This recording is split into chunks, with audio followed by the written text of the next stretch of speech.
Jeroen Bloemhoff! No, it's alcohol free. Yes, Amsterdam! I needed some caffeine. I can hear you and see you, you know, it's from Netflix, it's live. Hello Amsterdam! There we go. My favorite city in Holland to be bombed. Okay. People, they often come up to me in the supermarket and ask if I can grab something from the top shelf for them. Which I'm fine with, honestly. But I get annoyed when people get angry at me when I ask a midget. Because I think it's a good system, you know? Tall people, top shelves, midgets, bottom shelves, frozen food section, ex-girlfriend. It's a good system. And I will get it if the major will get upset. I will get that. I mean, at first I go like, yeah, come on, grow up. But I know it's horrible, but I like it. Because I'm also insecure about my own height. Because the thing is, I'm 1.99 meters. It's almost 2 meters! And we all know how much of a difference 1 centimeter can make. Right, ladies? Right, exactly. So I was very nervous when I had to go extend my passport.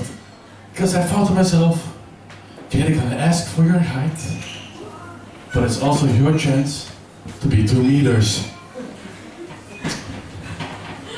So, Mr. Bloemhoff, it says here that you're 1.93 meters. Is that still correct? No, that's not correct anymore, no. I'm 1.99 meters now. Like, fuck! I gotta be 2 meters! Because you wrote it down without checking in an official document. I could be 3 meters. They don't care. And how amazing would that be going through life claiming you're 3 meters? You know, people don't believe you, show them your passport. Yes, actually I am 3 meters and I'm 73 years old and I'm born in Uganda. Yes, that's me. Yeah. Alright. So I became an uncle 6 years ago. Yeah. And I don't know why you cheer for that, because I was not involved in that process. We're not in Alabama. No, I have this amazing, smart and funny and cute little niece. And now every time I see her, I just think to myself, I have to get condoms. Because I'm not ready for kids yet. I'm just not ready, I know it, because I live by myself, but still my apartment looks like a frat house. Like, the only pets I keep alive in my apartment are mice. Like, 6 plants died in the last week, and one of them was a cactus. And I can't keep a plant alive, how the fuck am I supposed to keep a little kid alive? So, and I like, even babysitting, I tried babysitting, it's horrible. Like, it just ends up in, like, just watching Netflix, playing with Legos, eating unhealthy junk food, and then whatever she's doing. And I was driving her home, like, to her parents on the highway, and all of a sudden she goes to me and said, wow, you're a really good driver. For someone without a driver's license. Wow, oh wow, that's such a good burn for a 6-year-old. And I go like, look, and I just like look back like, no, but I have to be, you know, I have to be the adult, I have to be calm. So I just go, what are you talking about? I got my driver's license. I don't know what you mean. Like, no you don't, no you don't. Like, yes I do, no you don't, yes I do, no you don't, yes I do. So I go like, okay, stay calm, be responsible, show who's the adult. So I go to the glove compartment box, and I just look for my fucking driver's license frantically, and I just show it to her, and like, yes, see, I told you I have a driver's license, I told you so. She had the same reaction, just looked at me and then said, well, then you need to practice some more. And I couldn't argue with that, because my face was being smushed by the airbag at that moment. Yeah. But like, I don't think I'm ready yet for kids, because I know how much of an influence your parents can have on a kid. You know, I recently heard that the way your parents talk to you directly influences the way you sound to other people, which does explain why I always sound so disappointed. I don't want to make the same mistakes my parents made, you know. Like I remember when my dog died, like my dad came up to me like, okay, listen, your dog, Dizzy, what we did is, we sent her up north to a nice farm, like with all their dogs, and then they shot her. Which I think does explain my fear of farms. Yeah, but like I was discussing with my girlfriend recently about kids, and like we started talking about kids' names because like there's no harm in that, right? And she really wanted a boring name, like an everyday name. So for her boys, she suggested, well, how about Simon, you know, or Garfunkel? It's like no, I wanted something more fun, something more interesting. So I suggested, what if it's a boy? We call him Ahmed. Because then you have like a white, tall and blonde Dutch guy called Jeroen Bloemhoff. And I think that's hilarious. And she didn't think it was funny and weird.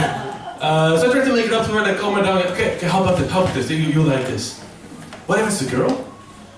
We'll call her Bloem, which is the Dutch word for flower. And she was like, that sounds beautiful, it sounds pretty, I like it. Until I then said, yes, because then her name will be Bloemhoff, and people will think she has a stutter. And then she broke up with me. No, that's not true, that's not true, we're still together. Yeah, so, are there any vegetarians in the house? One, just one. Very simple question. I'm not gonna make fun of you, don't worry. I have one question. Why are you a vegetarian? In the meat industry and shit. Fair enough. How's the vegetable industry? Well, okay, good. I care about vegetable rights. Yeah, me too. Yeah. So, I think that's a good answer, but what you hear from a lot of people is they go, well, I just am very against the killing of innocent animals. Okay, fair enough. But how do you know that those animals are innocent? And would it make a difference? Like if you go to a restaurant and you get a steak on your plate and you know that that cow committed murder. Because even that, you don't know the entire story. For all you know, like that cow grew up on a poor farm in a bad neighborhood, where they were all shooting dogs all the time. And it lost its parents at the early age, had to start drug dealing to survive, because we all know cows like grass. And of course, drug dealing got worse and worse into heavier stuff. It got into ketamine, horse tranquilizers, and then into like gang wars with the fucking chickens, and then it got out of hand, and she had to like shoot one of the chickens. He went into hiding, but eventually he still got caught by one of the police. She's guilty and she gets sent to the slaughterhouse. And she will end up on your plate as a guilty steak. And at that moment you have to ask yourself, does it still matter if that cow is innocent or not? No? I disagree. I think it does matter. Because I would want to get a discount for that steak. Because I'm still Dutch, you know. Okay. I'm gonna tell you guys one more story if that's alright. Yeah, oh, thank you for my...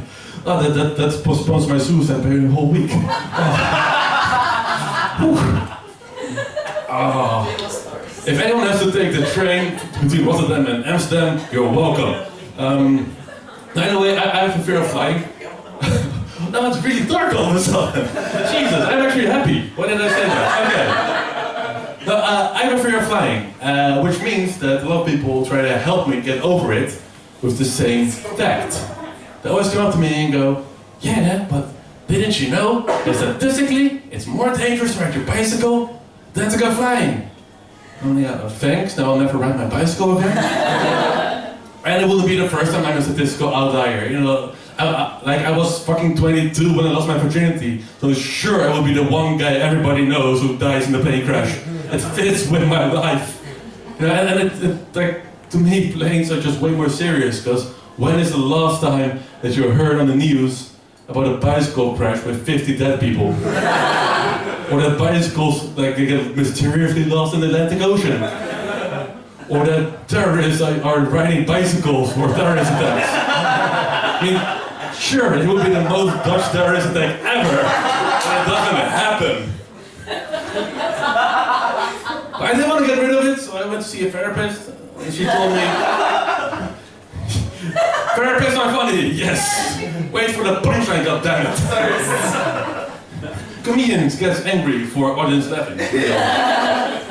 Now I went to see a therapist, and she told me that I needed to face my fears. Because right now I was showing a fight or flight reaction, and I was choosing flight. I was like, no, I'm not choosing flight. I know that's not the worst joke of this story, so prepare yourself. But you get the point, so I want to face my fear, so I booked a flight to New York, because I thought to myself, well, if I'm going to face my fear, at least get a nice vacation out of it. And I went to the airport, and as soon as I went into the plane, and I couldn't turn back anymore, I was really scared. Like, I was nervous, like my palms were sweaty, my knees weak, my arms heavy, my stomach was upset, you know, because of my mom's spaghetti. And I sat down and I just felt like, okay, I have to distract myself, I have to distract myself. And I started talking to the girl sitting next to me, because next to me is this beautiful Belgian girl, and like, she's funny, she's smart, she thinks that I'm funny, which I think is really important. And we just really connect, and for a moment it works. Like, I forget about my fear, and we lift off, and at that moment I think to myself, you know what? Women like spontaneous guys, right? Right? Yes. Yes, thank you, confirmation. Doesn't always happen. So women like spontaneous guys. And we have a click, and you know, who knows? Maybe love's in the air. That was the worst joke, by the way. You're right not to laugh at that. I thought, okay, you know what? Fuck it, I'm gonna ask her out, see what happens. And I just want to leave you guys with some advice, because you guys, it can work if you ask a girl out on the plane. Because as we all know, women like spontaneous guys. But just don't do it in the first hour of a 9-hour flight. On the upside though, there's an upside to the story, because I got over my fear of flying, because at that moment, I couldn't care if you would crash or not. My name is Jeroen Bloemhoff, you've been lovely, thank you.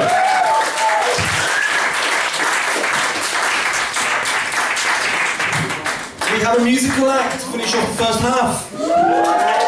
Music and poetry and all sorts of stuff.